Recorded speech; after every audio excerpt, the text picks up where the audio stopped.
Greetings,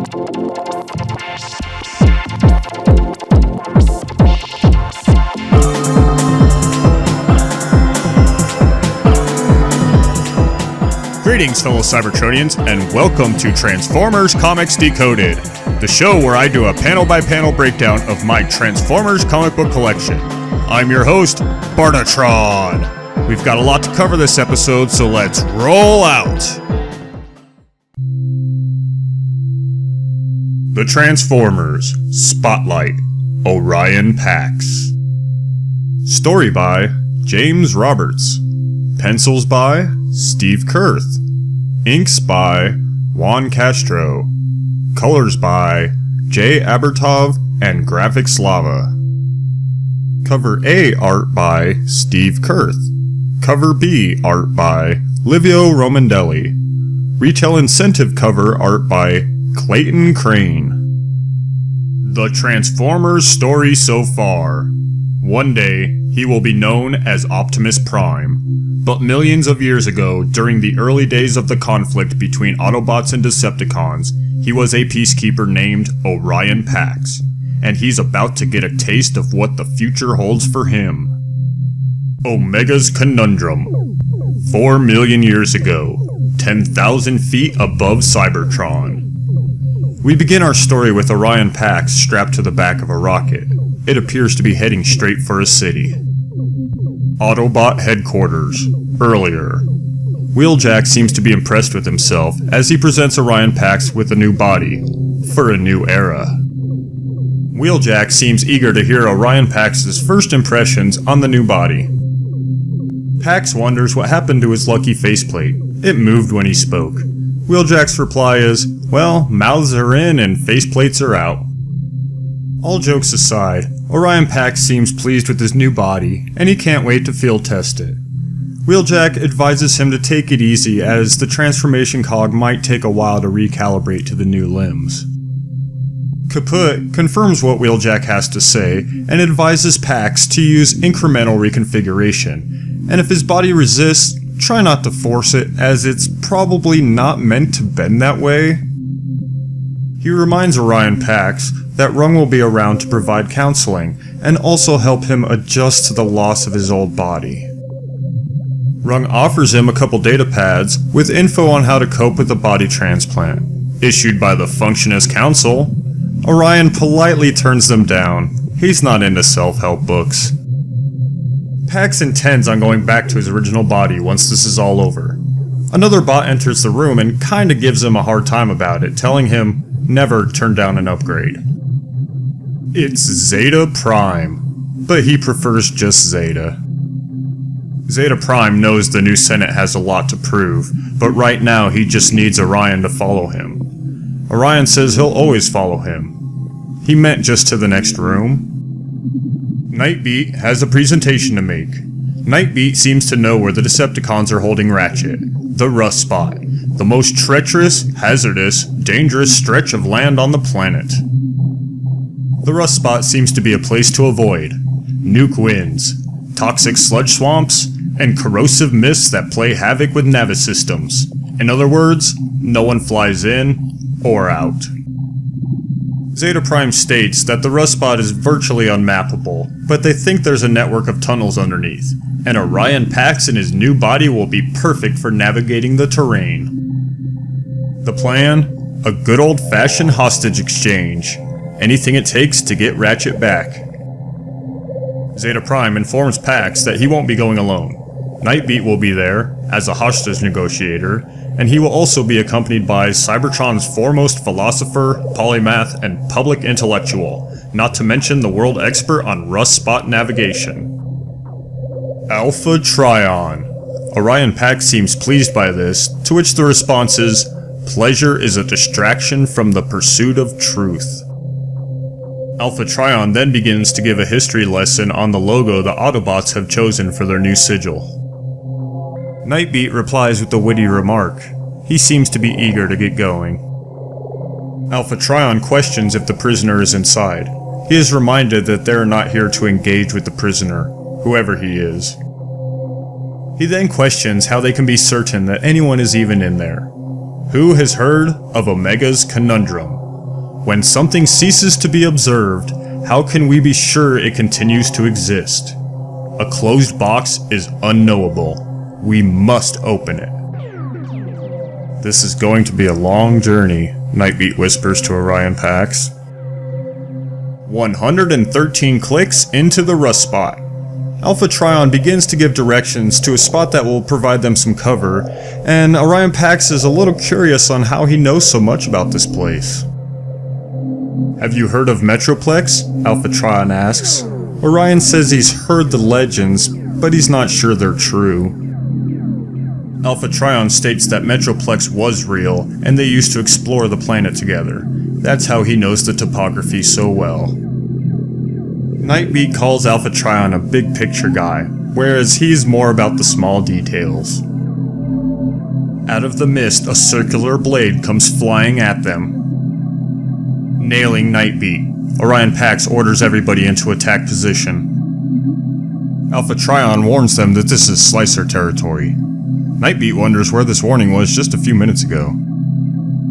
Nightbeat begins to freak out. AUTOBOTS comes up with a crazy technical plan to take them out one by one. Orion has a different idea. Just go and hope for the best.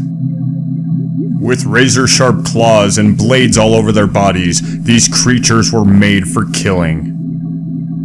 And even on the brink of battle, AUTOBOTS is quick to give a history lesson. All Orion Pax cares about is protecting that trailer. He needs it to save Ratchet.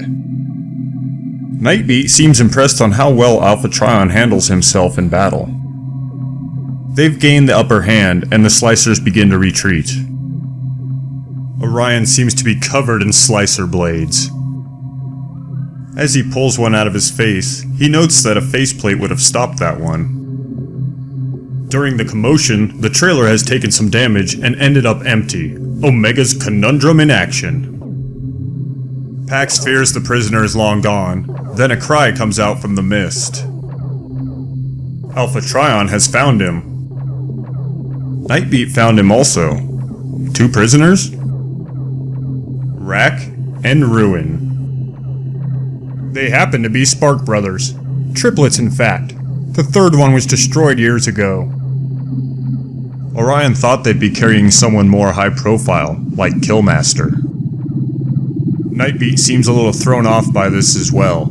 I mean, 2 nobodies for their chief medical officer? Zeta Prime must have pulled off one hell of a deal. Orion decides he must talk to the prisoners. He even decides to remove their sensory deprivation helmets. Orion thanks them for not running. They claim they had nowhere to run to. He asks them why Megatron would accept this deal. What makes them so special? They're not special, they're just grunts. Grunts who got captured. Orion then asks if they're combiners. Gestalt technology seems to be Megatron's newest obsession. They assure him that they are definitely not combiners. In fact, they don't even have alt modes. Their transformation cogs have stopped working. Nightbeat begins to strike up a conversation with AUTOBOTS, and almost instantly regrets it. Meanwhile, Rack and Ruin begin to explain instantaneous conversion to Orion Pax. Orion is interested in one thing, the badge. He wants to understand what it means. There was a time when he thought the world needed changing, just like Megatron did. He tells Rack and Ruin that if they're proud to wear that badge, then that's okay, but if not, they should tear it off and walk away now. They begin to plead for him not to hand them over. They know Megatron will kill them. Orion hears something coming. He orders Rack and Ruin back into the trailer. 3 Decepticon Seekers come flying in at supersonic speeds. Thundercracker orders them to hand over their weapons and to follow him. We're going to meet the boss. We're going to meet Bludgeon. Welcome to our bolt hole. Forgive the oil on the walls. You are not the first Autobots we've entertained. Orion begins to make a threat, but Bludgeon quickly cuts him off, telling him exactly what he's done to Ratchet. I see you brought us what we wanted. Thundercracker, the noose. Now Orion understands what the real prize was. They're after Alpha Trion. And now, he can lead us to Metroplex. Bludgeon begins to tell them of Megatron's plans to use Metroplex to build a space bridge. That way they can bring their Decepticon influence across the galaxy. Orion demands to see Megatron. Bludgeon states that he's busy, but he'll tell him you stop by. Alpha Trion tells his team to leave him behind. Orion Pax instead questions Bludgeon if he's familiar with Omega's conundrum. Bludgeon seems familiar with it. Bludgeon then questions why. Orion replies, because sometimes something can be both empty and full. 3 blasters now pop up ready for their use. Orion claims he may not be as smart as Alpha Trion, but he can say "bring it on" in more than 4,000 languages. Always wanting to give a lesson, Alpha Trion begins to tell Thundercracker that a typical Cybertronian has at least 99 points of articulation, and to never leave that one unprotected as he smacks Thundercracker away. Ratchet, a little late to the party, wonders if this is all part of the plan. Orion states that the plan is totally out the window and this is all improvisation. Rack and Ruin tell the Autobots they can lead them to safety. Orion orders them to follow while he covers their retreat. Nightbeat tells Ratchet they won't be able to change his mind once he's decided to save everyone's lives. That's the end of it. Bludgeon orders the Decepticons to bring Orion to him once they've subdued him. We now see Orion Pax strapped to a shuttle. He asks why. Variety. Anyone can shoot an Autobot, but this, Orion Pax chained to a plummeting shuttle. This is new. Imagination Pax. It's what sets us apart from the Turbofoxes. He then informs Orion that the shuttle is programmed to crash into the nearest settlement. He doesn't care which one, as long as it's densely populated. Thundercracker tells Bludgeon that they're gonna kill the civilians that they are fighting for. Every civilian is a Decepticon at heart. Those that died today are martyrs. I envy them. Orion then begins to mock Bludgeon. Bludgeon knows it's a stall tactic, but lets him continue. Orion tells Bludgeon that he will rise through the Decepticon ranks due to his disregard for others, but eventually he'll overreach himself, and then he'll fall farther than he could have ever climbed. Is that so? Well, whatever happens, you won't be around to see it. Orion realizes that his stall tactics gave him time to come up with absolutely nothing. He does realize, though, that with the rocket's trajectory, he will overshoot all the nearby settlements. He'll still die, but at least he won't be taking anybody else with him. He then spots something up ahead. It's another shuttle. His shuttle bounces off and starts to fly in another direction. Now the new trajectory has him flying straight into Iacon. No doubt about it, they should have definitely gone with Plan B. No matter how hard Orion Pax tries, he cannot break free of his chains. He then recalls his conversation with Rack and Ruin about instantaneous conversion. He then begins to transform, breaking free of his chains, revealing his Cybertronian alt mode. He begins to dispose of the autopilot, aims the rocket towards a wide open space, and then attempts a gentle crash landing. Wheeljack is going to kill him when he sees what Orion has done to this new body. Orion seems to like this new body. It's almost perfect. Almost. A piece of debris happens to catch his eye. It may be just about the right size. He picks it up and uses it for a new faceplate. This concludes our Spotlight story for Orion Pax. That's it for this episode. Leave your thoughts and suggestions down in the comment box, and go ahead and click the thumbs up and subscribe buttons while you're at it. Be sure to tune in next time for another episode of Transformers Comics Decoded. This is Bartatron of the Cybertron Data Network signing off.